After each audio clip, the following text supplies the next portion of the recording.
Welcome back to another Table Talk edition here today.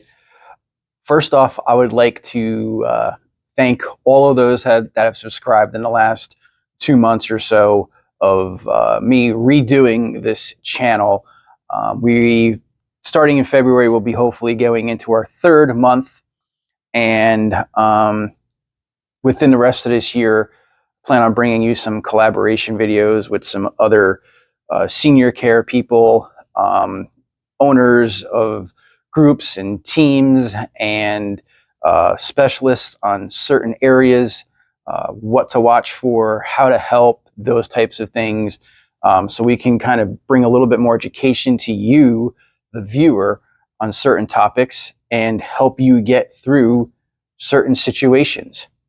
Now, with that being said, I want to kind of go a little deeper into what I may have brought up in a past video or two, and that is bringing in a real estate advisor early on.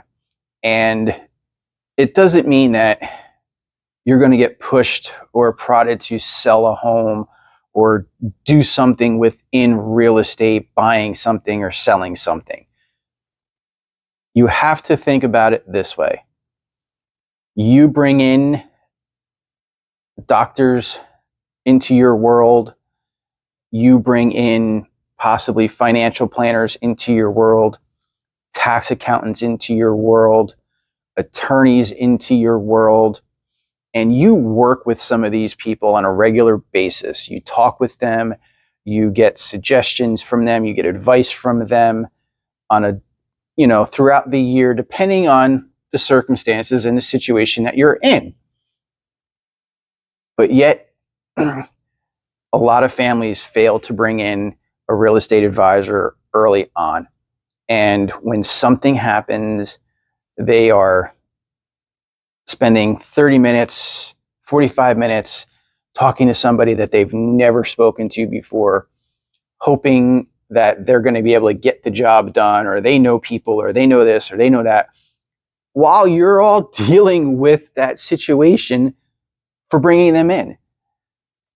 So here is why I truly feel that bringing in a real estate advisor early on can help families, especially if you have senior parents that might be transitioning into a community or may have to sell a home to pay for some things.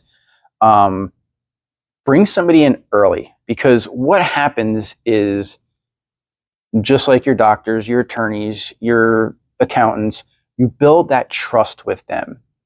All right. So they can come in, meet mom, dad, meet the children, meet the grandkids, possibly learn about the family, learn what's important to that family. Is selling the home, if it comes to it, important? Is keeping the home important? Then they can kind of find options and make suggestions to, if this happens or that happens, we can do this or we can do that. And when that time comes to have to do whatever it is you need to do, you'll already be a step up, because you're working with somebody you trust. You're working with somebody that knows the family, that knows the dynamics, that knows any possible issues that may arise and how to get around them. You will also be able to have the time with them so they can go over the contracts. They can let you know what timelines are. They can let you know that, okay, we're 6 months to a year out to sell this home. This is what I feel we should do to improve the value. This is what I feel that could be done, shouldn't be done, should be done.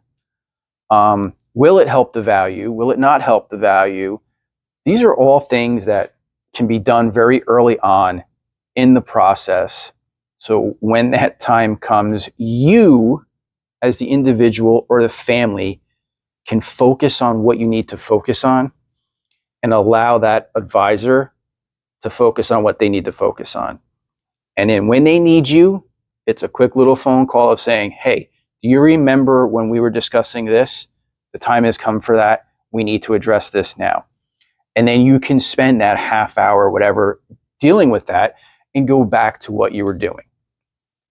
The other thing about an advisor is we are connected very highly within, at least myself, within the senior community.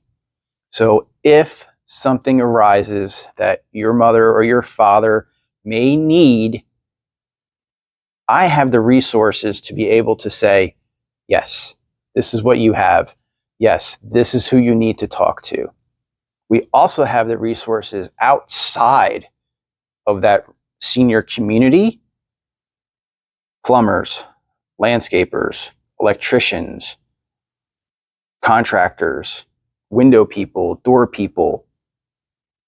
If something happens, it's a simple phone call to say, hey, Eric, the plumbing in the bathroom stopped the other day.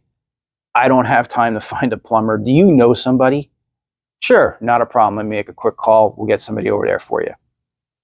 Landscaping, when it comes to mowing the grass, if your parents are still living in their home and for some reason your job changed the hours and you can't get over there to cut the grass anymore, or it's just becoming too much to take care of both properties. Hey, do you know a landscaper that could do this for, 30, 35 bucks a cut or whatever? Yep, got you covered. Don't worry. We'll take care of that. That's why it's so important to bring in a real estate advisor, because we're a lot more than somebody who's going to come in and sell the home. We are going to have those available resources for you to reach out to network with, to talk with, and help you along any road and process that you have coming up. That's the overall need and concerns that we have for you as a family. So as long as you bring somebody in, talk with them, if they're not the fit, then you find somebody else. But would you rather find somebody else early on that's a fit for the family, that everybody trusts, that in the drop of a dime, you can call, get an answer, you can call and get something done, than waiting for some tragic thing to happen and have to call somebody off of a sign from a neighbor's yard or a Google request, or a neighbor or a friend just happens to know a realtor. And now you have this huge, huge thing, whatever it is, that you're dealing with. And now you have to hope that they can help you through it. I don't know. If you ask me, I'd rather pull in somebody early on that I can talk with, the family can talk with, all agree on that this is the person that we want to use if something happens, and leave it at that. And then when that thing happens, then you can call that person and bring them in. So just really give that some food for thought. Like I said, we brought it up in a past video, but I really wanted to really touch on that and get my point across, if you will, about how important it is to bring somebody in even when you don't need them. Bring them in, get acquainted with them, build a trust with them, and then when you do need them, they'll already know the backstory. They'll already know how they can help and what they should be doing to help. So we are going to be doing a lot more videos within the next couple of weeks about topics on that, deeper dive topics. So hope to see you back and enjoy your weekend.